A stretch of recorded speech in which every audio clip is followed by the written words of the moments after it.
In the early morning heat and humidity, the main fish market in Bissau comes alive. It may be one of the poorest countries in the world, but the Atlantic Ocean off the coast is rich with fish. Usman Mane and his crew have just returned from 4 days at sea. He says his biggest problem is government taxes.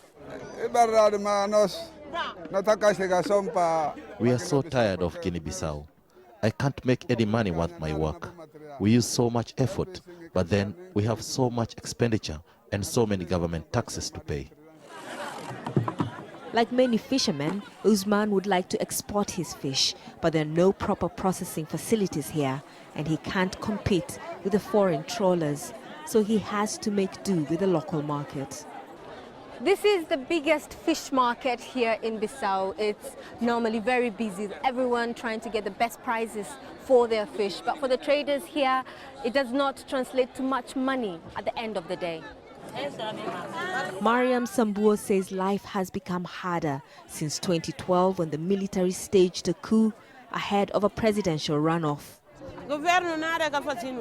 The government has done nothing for us. We buy a lot of fish, but sometimes we don't even get customers. Many times, we don't even make back our overhead costs.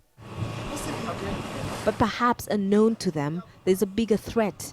The United Nations is concerned that unregulated fishing by foreign trawlers will deplete fish stocks in the country's territorial waters. They have the greatest fish stock in the region because of the nature, because of the archipelago, because of the mangroves. But that is under threat with forest cutting, with illegal fishing. One day, the people of Guinea-Bissau will no longer be able to fish even in their territorial waters.